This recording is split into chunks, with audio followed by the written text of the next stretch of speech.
Hey, what's up guys? So today I'm going to be covering basically the MacBook Pro Retina 15-inch, display, Donald Trump style. No, I'm just kidding. Um, Basically going to be talking about 2016 and how gaming has been for the world of people who have MacBook Pros. So first I want to get things started off by saying my MacBook Pro is, as you can see on screen here, a little bit chunkier than most MacBook Pros that came out in mid 2014. Just because I got lucky and it was gifted to me for work I had to do. So I happened to be able to get a upgrade on a few things. So this is a bit of a beefier MacBook, but if your MacBook is similar to mine, then this video will apply to you. And if not, then you'll probably not be able to play some of the games that I'm going to showcase, or you're just going to have significantly less frames. So yeah. So I don't have much gameplay in this video, but basically what I can tell you is that my channel is filled with gaming videos, and each of those videos has been filmed on a MacBook Pro. The one that you just saw the settings, or you're currently seeing the settings for. So keep that in mind. So if you're like me, you like gaming, you like shooters. I like Arma 3, I like Rust. I also like shooters like Grand Theft Auto because there's racing. Overwatch and Paladins, those are also really fun games to play. The Elder Scrolls Online, obviously Skyrim Remastered. That's also a game that I've played. Counter-Strike, all the ones I feel like are good that you kind of must have are some of the games that play really nicely on a MacBook Pro. So I think 2016 has been pretty good for people who have, maybe got a MacBook from their parents, or like got a MacBook for school and want to play some games on the side. Yeah, you can actually totally do that. So that's really awesome for 2016, because in the past, MacBooks have not been known for gaming, but slowly it's changing. So you're probably asking, well, how the heck is it changing? MacBooks, none of my games work on Macintosh, so this is a stupid argument, you idiot. And all I have to tell you is, well, Mac has understood this and has enabled you to boot camp, which is a way of changing your operating system, boot camping Windows, so that all the hardware in your MacBook is now powering Windows. So what you get is you basically get both now.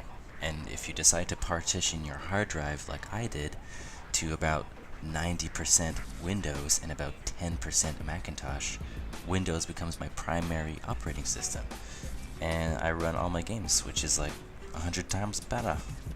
So the benefit is that most games are optimized for Windows. So a lot of games like Rust, for example, which cross over to Macintosh, you'll just see a crazy improvement in frame rate. Also, the selection of games in Steam, for example, for Macintosh is quite low, so you get a pretty big upgrade and options of things you can play, obviously, because now you're running Windows. So basically this is not a new thing in 2016, but I think the ability to so easily do it, it's very easily now done to turn your MacBook into a Windows computer. I think 2016 is really great in the fact that people who have a MacBook now know that it's easily turned into a, MacBook that runs Windows and not necessarily a MacBook that runs, Mac software. So now I'll tell you games that I'll tell you the truth, really. Okay. You're not going to be playing your games at max setting. Grand Theft Auto, it's turned down. Fallout 4, completely turned down. Overwatch, if I want to play competitively, it's all the way turned down. Counter-Strike, I can play that at really good settings.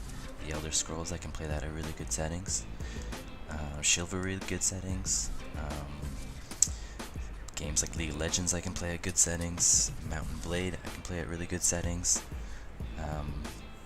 It's mostly the games that have like a lot of land, or a lot of landmass, or a lot of grass and trees, or if there's a lot going on. Like Overwatch is not a very big game, but the graphics are pretty good, so it does strain the system a bit. But all in all, you can play these games pretty much at 60 frames per second if you have the settings at the right tweaking, right? But basically what I can say is that if you're curious on what it kind of looks like, you can kind of click through my channel a little bit. I'm not trying to plug in or anything, just letting you know that the videos that I do have on my channel have all been done on a MacBook, so if it's like a point of reference, I guess. But yeah, you can click through them. You don't really have to watch the whole thing. You can just sort of see like what it looks like, and you'll notice that it's pretty playable. So yeah, so 2016 MacBook Pro, you know, the Retina display. Mine's a 15-inch. It's been a good year, and I can't wait to see what's going on next year. One thing I'd like to touch on before the video ends is that as games progress, the hardware in my computer is not going to be holding up. So as the years go by, it's going to be harder to play games, because with a MacBook Pro, it's harder to change the parts inside the computer once you've bought the computer. So you're kind of stuck with a little bit with what you get. So I would say if you're looking into gaming, don't buy a MacBook. If you're looking to be somebody who plays games, do not buy a MacBook. That's not what it's really for. So you're going to be overspending for underperformance in games, right? So you might have a really pretty display that's going to look amazing when you open up Photoshop or open up Sony Vegas or open up software that, you know, is good for rendering and things like that. And you will be able to play games, but don't buy the computer based off games. That's not what it's primarily for. So that's going to be my final statement.